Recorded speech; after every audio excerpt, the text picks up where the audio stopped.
Dans les bas-fonds cachés de l'univers de Naruto, un groupe de mercenaires émerge enveloppés dans les secrets et la fatalité. Ils sont les ténèbres incarnées, les héros déchus, les conquérants de nos cœurs. Sasageyo. Leur nom seul suscite la crainte, la peur, l'effroi dans tous les recoins du monde ninja. Ils sont l'Akatsuki. Ils se déplacent drapés dans des manteaux noirs ornés de nuages rouges, symbole de la tristesse d'un temps passé, du désespoir du présent et de la fatalité de l'avenir. L'Akatsuki incarne la quintessence du danger, mais également l'espoir d'un monde onirique où la souffrance serait aussi absente qu'un employé de la préfecture après 14 heures. De Pain, le leader charismatique, à Itachi Uchiwa, le Solo King, chaque membre représente une motivation pour guerroyer. Leur quête de paix ou de pouvoir absolu les a conduits à poursuivre les Jinchuriki, les porteurs des démons à queue, pour accomplir leurs desseins impies. Leur détermination sans faille, leur ingéniosité diabolique et leur dévotion fanatique à leur cause en font des adversaires redoutables, prêts à tout pour atteindre leurs objectifs. Dans le grand livre saint de Naruto, l'Akatsuki brille comme une étoile noire, comme la plus grande des menaces qui défie le temps et l'espace. Leur réputation est telle que tous les ninjas, en dehors de Gaimito, tremblent à la simple évocation de leur nom, sachant que leur rencontre signifie la confrontation avec une légende. Ils sont les faucheurs de l'aube, les démons masqués du crépuscule. Ils sont l'Akatsuki. Oui, je viens d'enterrer le game en quelques instants et la vidéo n'a même pas encore commencé. Ne suis-je pas génial? Bon, plus sérieusement, l'Akatsuki est probablement l'un des groupes les plus emblématiques de toute l'histoire du manga. À ce point-là. Quand un nouveau groupe apparaît, la valeur étalon reste l'Akatsuki, c'est dire si cette organisation pèse dans le game. Je pense qu'on a tous rêvé à un moment de faire partie de ce genre d'organisation. Bon, après, si on oublie le fait que ce sont littéralement des terroristes recherchés par le monde entier, faut reconnaître que ce genre de mafia donne envie. Mais bon, nous, si on porte des grandes robes et du vernis à ongles, on va pas se faire traiter de terroristes. Nous, ce sera plutôt...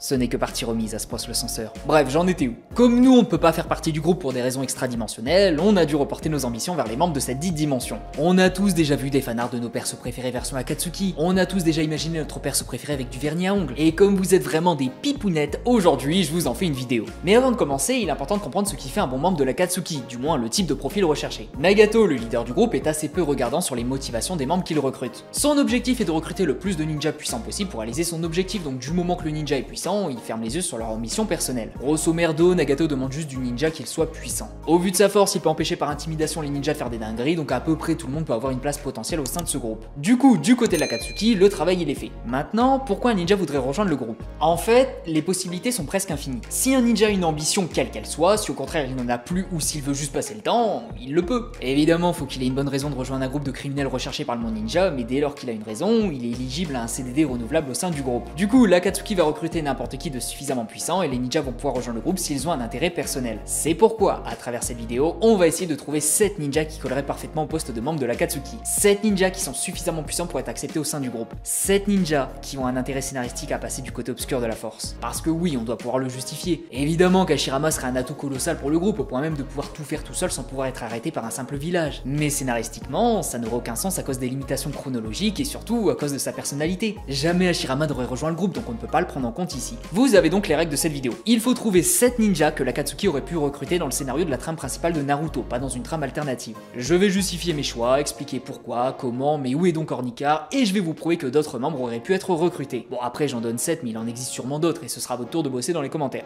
Bande de flemmards. Mais bref, puisque j'entends que vous êtes impatient de savoir comment je vais faire pour faire référence à Guy Super Sexy Maito dans cette vidéo, on va pouvoir commencer. Oui, je l'ai déjà fait, mais je le ferai encore. C'est ma vidéo, je fais ce que je veux.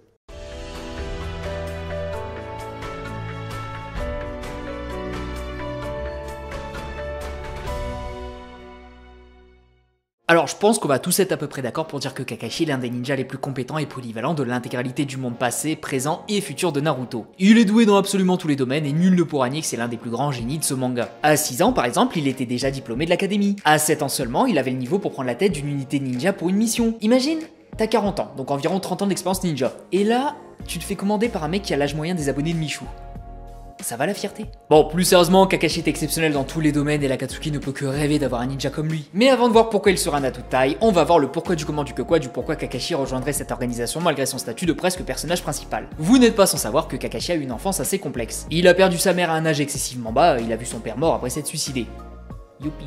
Ensuite, il a pas simplement connu la guerre, il y a participé et c'est à cette période qu'il a perdu son meilleur ami et la fille que ce dernier voulait absolument qu'il protège. Et le pire du pire, c'est que c'est sa main qui a porté le coup final. Donc je rappelle que ce Kakashi n'avait que 12 ans et il a perdu à peu près tous ses proches dans les pires conditions possibles. Pour vous donner un petit peu le vertige, à 12 ans, vous êtes en 5ème. Votre seule préoccupation, normalement, c'est comment gratter les réponses à l'intello de la classe pour le dem de maths à rendre pour le lendemain. Lui, il a connu l'enfer et évidemment que ça a eu des conséquences psychologiques. On parle de TSPT, donc trouble de stress post-traumatique, plus connu sous le sigle PTSD chez nos amis anglophones. Il s'agit d'un trouble psychiatrique qui peut se développer chez certaines personnes après avoir vécu ou été témoin d'un événement traumatisant tel qu'un accident grave, une agression, un acte de violence, un abus, une catastrophe naturelle ou une guerre. Ce trouble peut provoquer une variété de symptômes qui persistent pendant une longue période après l'événement traumatique initial. On a des flashbacks qui font revivre encore et toujours là où les scènes en question, on a tendance à éviter les situations, les personnes, les lieux ou les stimuli qui rappellent l'événement traumatisant, on a une sensation persistante de détresse émotionnelle, de désespoir, de culpabilité, etc. Il y en a sûrement d'autres, mais bon, je suis pas votre prof de psycho. Le plus important à retenir est que les personnes atteintes de PTSD peuvent avoir du mal à gérer leurs émotions, à maintenir des relations saines ou à fonctionner normalement dans leur vie quotidienne. Et c'est exactement ce qui s'est passé avec Kakashi. Kakashi a perdu quasiment tout le monde et il s'est senti coupable de ne rien avoir pu faire, donc sa vie a été quelque peu troublée. Du coup, après l'attaque de Kyuubi durant laquelle son sensei est également mort, Kakashi aurait été une cible facile pour l'Akatsuki. Vu qu'Obito peut rentrer quand il veut à Konoha avec son Kamui, il aurait pu décider d'aller à la rencontre de son ancien ami. Il retire son masque et lui explique la situation. Rin est morte, non pas à cause d'un pays, d'un village ou même d'une personne,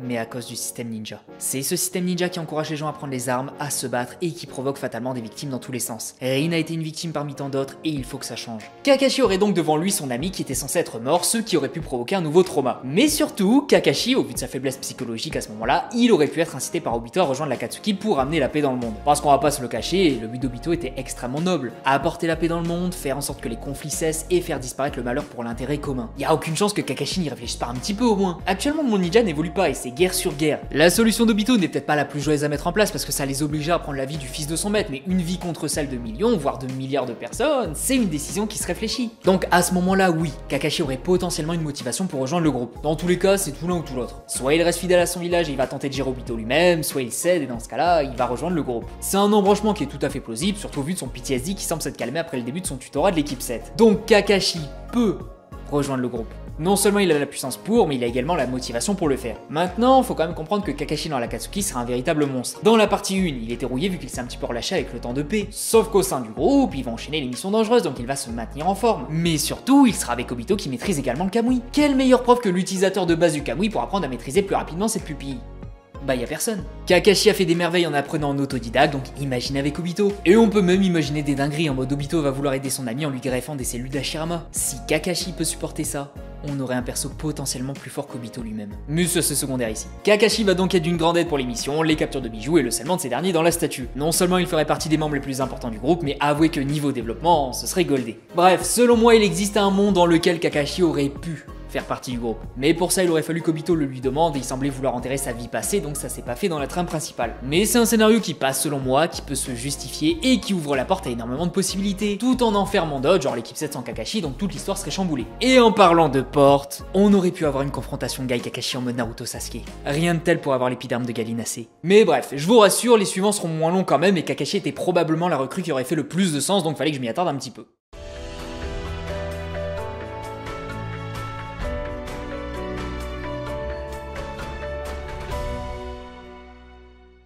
Bon, là on va reprendre une bonne partie du scénario d'avant pour celui-là parce que les deux sont un petit peu liés. Minato, le 4ème Hokage, l'enfant de la prophétie. Comment ce gars aurait pu faire partie de ce groupe? Dans quel monde ça fait sens? C'est insensé, il est censé faire sens ce scénario. Et bah en vrai, je pense que ça passe, et je pense que ça pourrait justifier scénaristiquement, mais il faudrait adapter un tout petit peu le manga. Oui, j'ai dit en intro que j'allais pas y toucher, mais bon, je vais juste choisir une alternative. Quand Obito et Kyuubi ont attaqué le village, Kushina s'est fait retirer son bijou. Après avoir réussi à le stopper, elle a dit à Minato qu'elle allait l'emporter avec elle dans la mort pour laisser un temps de répit au monde ninja avant qu'il ne réapparaisse. Minato a refusé, il a préféré sceller leur chakra en Naruto, blablabla, sauver le monde, blablabla, faire confiance à son enfant, etc. Mais si Minato n'avait pas réussi à convaincre Kushina et qu'elle avait vraiment emporté Kyuubi avec elle dans la mort, alors là, Minato aurait pu faire partie de l'Akatsuki. Exactement comme avec Kakashi, je pense qu'Obito aurait pu venir à sa rencontre. Sauf qu'avec Minato, ça se justifie encore plus vu que Minato est un problème de taille pour le groupe au vu de sa puissance. Et éliminer Minato étant presque impossible pour eux à ce moment-là, Obito aurait dû choisir la ruse. Il va à Konoha pour rencontrer Minato directement et retire son masque. Et là, révélation choc. Minato se rend compte que la personne qui a attaqué le village et a provoqué la mort de sa femme, c'est son ancien élève qu'il n'a pas pu protéger. Je pense que là, il va finir dans un état psychologique catastrophique comme pendant la 4ème Grande Guerre et Obito pourrait en jouer.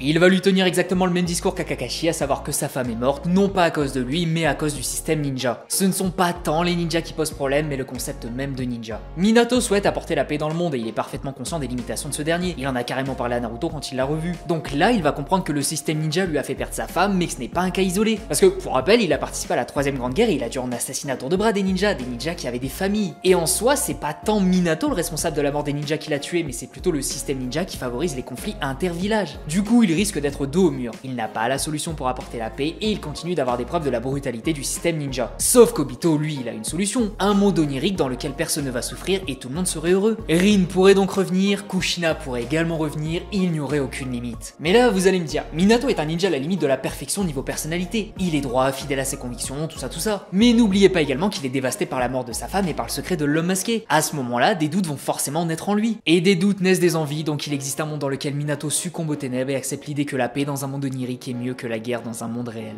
À ce moment-là, il rejoindrait l'Akatsuki et laissez-moi vous dire que le monde ninja court à sa perte. Non seulement aucun bijou ne résistera à cette force de la nature, mais aucun ninja ne pourrait le stopper. Minato Akatsuki serait vraiment bien plus dangereux que Pain, Itachi ou Obito. Surtout si on se rend compte que Minato est mort très jeune de base, mais là il va continuer de progresser. Et vu son génie, il va devenir intestable en très peu de temps. Donc oui, Minato avait un intérêt de rejoindre l'Akatsuki, mais c'est rien en comparaison à l'intérêt de l'Akatsuki de le recruter. Outre sa force colossale, Minato est un expert en Fuinjutsu des Uzumaki et il est justement spécialisé dans le scellement des bijoux. Ce serait donc le ninja le plus compétent pour les gérer, pour les sceller et pour approcher l'organisation de son ambition finale. Évidemment que recruter Minato semble impossible, mais n'oubliez pas que son état d'esprit a déjà été brisé par le passé. Ou plutôt par l'avenir, vu que c'était après sa mort. Bon, vous avez capté l'idée. Minato aurait donc une chance d'apporter la paix dans le monde, de soigner sa culpabilité, ou du moins de l'atténuer, et de faire en sorte que le monde ninja puisse prospérer. Faudrait juste accepter l'idée de tuer Kushina dans le scénario, mais si ça avait été le cas, ce scénario aurait été envisageable. Alors oui, Minato aurait dû abandonner son fils à Konoha, mais si Sakumo s'est suicidé dans sa maison là où il y avait son fils de 4-5 ans, je pense qu'abandonner son fils, ça passe. Du moins, on a vu pire. Et promis, j'arrête de tricher avec les règles.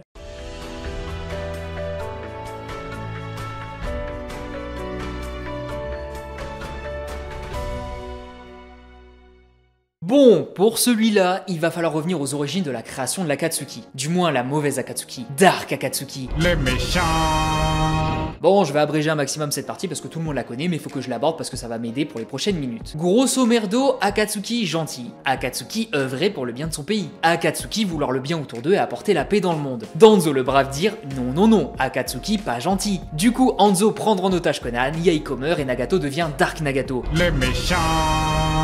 À partir de là, le développement devient extrêmement intéressant. Quand Jiraiya était là pour le guider vers la voie de la paix, Nagato s'est questionné sur comment les hommes pourraient se comprendre. Jiraiya en est venu à la conclusion que c'est en se mettant à leur place que les hommes le pourraient. Il faut essayer de comprendre les sentiments d'autrui pour qu'on puisse se comprendre mutuellement. En gros, votre chat est mort et moi j'essaie de me mettre à votre place, de me dire ouais, si mon chat était mort, j'aurais réagi comment? Là, je serais triste et je pourrais tenter de comprendre ce que vous ressentez. Bah, Nagato il a pris cet enseignement et il l'a appliqué de manière extrême. Il a connu la souffrance, donc c'est au tour d'Hanzo de la connaître. Comme ça, les deux vont se comprendre. Il a éliminé l'intégralité de ses proches et tous ceux qui lui sont reliés de près ou de loin. À partir de là, oui, Hanzo il a connu la souffrance. Dans le manga, après avoir fait ça, il l'a tué. Mais imaginez, juste imaginez, s'il lui avait posé une simple question. En mode, tu m'as tout pris et aujourd'hui je t'ai tout pris. Toi qui œuvrais pour la paix, tu n'as trouvé aucune solution, comme l'intégralité des gens qui ont essayé. Mais moi, aujourd'hui, j'ai une solution. Rejoins l'Akatsuki, capture les bijoux avec moi, et mettons fin à ce système ninja aussi pourri que la mort de Neji. Et là, Hanzo ne pourrait répondre, selon moi, qu'une seule chose. C'est qui Neji? Et après ça, il ne pourrait dire que oui. Hanzo est un homme de conviction, mais il les a perdus avec le temps. Quel meilleur moyen de les retrouver qu'en rejoignant un groupe qui a une solution pour apporter la paix dans le monde, donc son but de base. Parce qu'il faut comprendre que les gens qui essaient d'apporter la paix dans le monde, ils vont à l'aveugle. Ils ne savent pas comment faire, par où commencer, etc. Nagato, lui, malgré tout, il a une solution. Peut-être pas la meilleure, mais contrairement au reste du monde, il en a une. Et si Hanzo a connu la souffrance de Nagato, il pourra accepter de le rejoindre. Ils ne deviendraient sans doute jamais potes au vu de ce qui a été fait, mais ils pourraient œuvrer ensemble pour que ce genre de conflit n'arrive plus jamais. Scénaristiquement, recruter Hanzo était envisageable. Ça n'a pas été fait, mais ça aurait pu. Bon après je vous laisse deviner il se passerait quoi avec Hanzo au sein de l'Akatsuki. Jiraiya le considérait impossible à vaincre pour les ninjas de son époque actuelle, lui-même y compris, donc ça témoigne de sa force légendaire. À titre personnel, je fais partie des gens qui considèrent qu'Hanzo, s'il n'avait pas perdu ses convictions, aurait pu vaincre Pain. Mais c'est encore une autre histoire. Recruter un ninja de sa trempe rendrait la capture des bijoux tellement plus simple. Et vu sa légende, ça fait un sacré moyen de pression sur les autres villages. Genre, Tsunade a dit oui à l'équipe Azuma pour s'occuper d'Idan et Kakuzu. Imaginez sa réponse si l'adversaire était Hanzo de la salamandre. Même pas en rêve, ils y seraient allés. Et en vrai, c'est même assez difficile d'imaginer un ninja capable de le vaincre. Faudrait y aller avec un sacré bataillon, et si le gars est en équipe avec un mec genre Sasori, imaginez le carnage. Bref, Hanzo aurait pu être recruté si Dark Nagato, Les méchants. n'avait pas succombé à ses pulsions. Non seulement il aurait reçu l'aide d'un ninja légende, mais ce dernier aurait même pu trouver un moyen de raviver ses convictions. Donc Hanzo, membre de l'Akatsuki, c'est possible.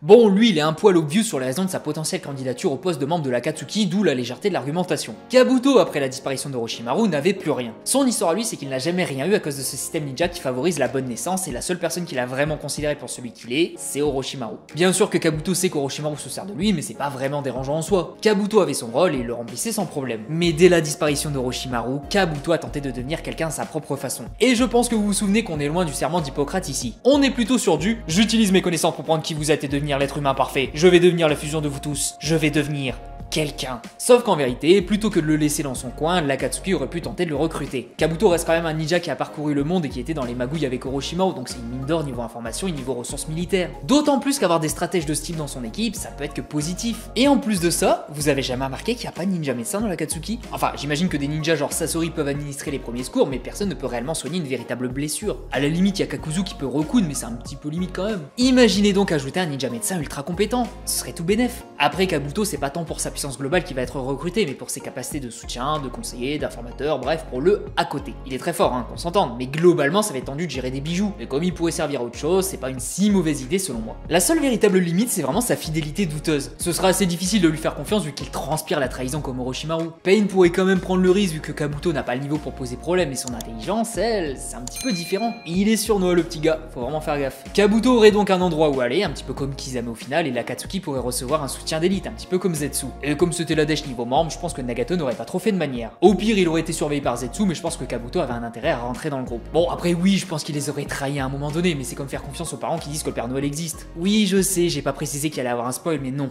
le Père Noël n'existe pas. Désolé.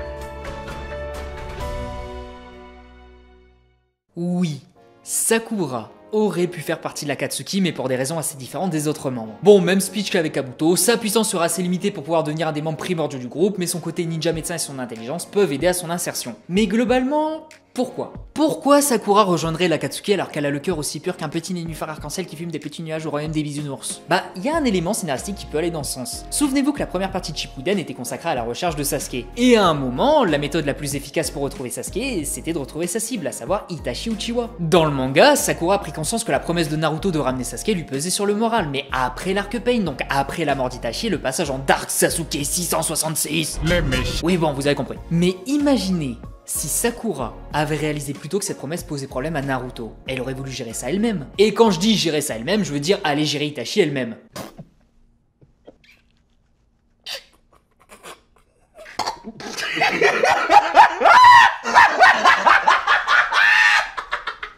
Donc elle aurait déserté Konoha et aurait tout fait pour se faire recruter. Nagato Obito l'aurait sans doute reçu en entretien d'embauche et elle aurait sans doute été questionnée sur ses motivations. Si elle leur révèle la vérité, je pense que Nagato et Obito vont l'accepter.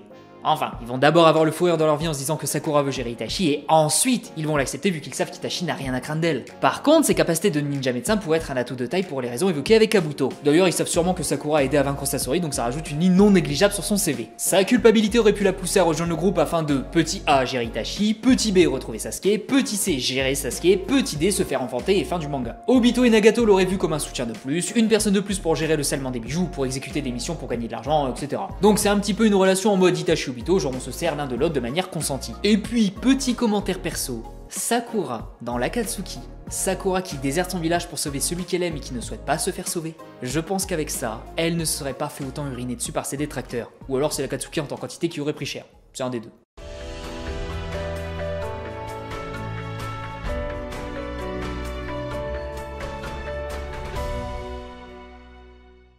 Et enfin, dernier personnage, ou même devrais-je dire les derniers personnages, le duo de la brume, Zabuza et Aku. Je pense qu'à travers la communauté de fans, ce duo est largement considéré comme le plus potentiel hypothétique membre de l'Akatsuki. Faut dire quand même que tout semble indiquer qu'ils sont faits pour faire partie du groupe. Zabuza est un déserteur de Kiri qui a pour ambition de renverser son village et en prendre le contrôle. Sauf que quand il a essayé, ça a foiré et depuis il se fait pourchasser par des chasseurs de déserteurs de Kiri. Du coup, première bonne raison pour entrer au sein du groupe. Il bénéficierait de la protection de l'Akatsuki donc il n'aurait plus à craindre les ninjas à sa poursuite. En plus, on peut même imaginer que faire partie du groupe lui permettrait de se rapprocher de son ambition. En mode, il peut en profiter pour détruire le gouvernement de Kiri à petit feu de son côté ou gérer majoritairement les missions qui peuvent porter atteinte à la stabilité du village. Vu que l'Akatsuki est vraiment en galère niveau membre, je pense qu'ils peuvent s'adapter un petit peu aux ambitions de chacun et là, il remplirait son rôle quand même, donc ça va. Dans tous les cas, Zabuza il a pas vraiment d'autre endroit où aller. Il sillonne le monde pour des missions de mercenaires, mais globalement, il est un petit peu perdu, donc il avance de mission en mission jusqu'à la destination finale. Rejoindre l'organisation pourrait donc être pas trop mal pour le stabiliser psychologiquement. Concernant Aku, ça va être simple. Où que Zabuza aille, Aku sera avec lui. Si Zabuza décide de devenir un terroriste, Aku le deviendra également. Si Zabuza veut devenir Hokage,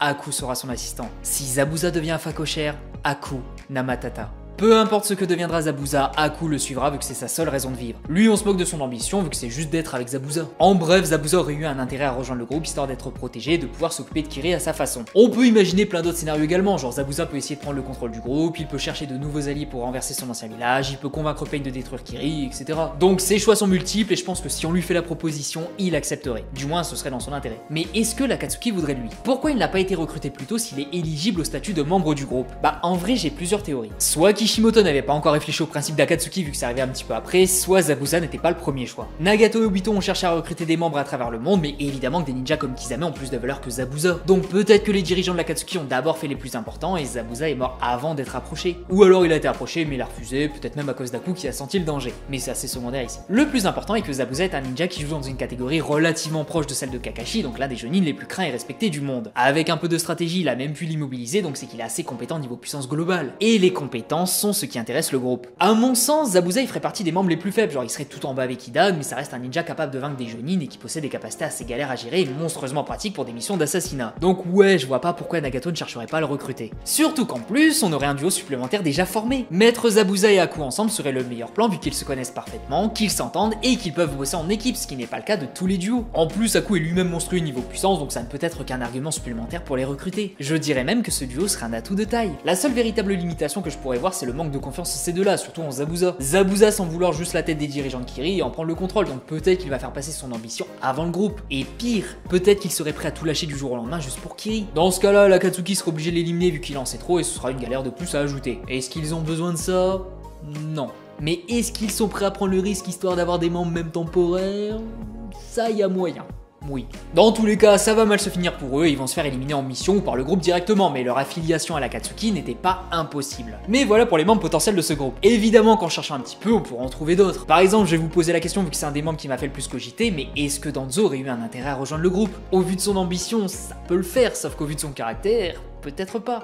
Enfin, c'est compliqué. Mais s'il y a un épisode 2, on en parlera, donc lâchez vos meilleurs arguments. En tout cas, n'hésitez pas à me dire quel personnage aurait pu faire partie du groupe ou quel personnage que j'ai cité ne le pouvait pas. En attendant, je vous dis à la prochaine pour une nouvelle vidéo. Des bisous les gens, prenez soin de vous et on se retrouve la prochaine fois pour une vidéo aussi sombre que Mister Popo. Pitié YouTube, ne démonétise pas cette vidéo.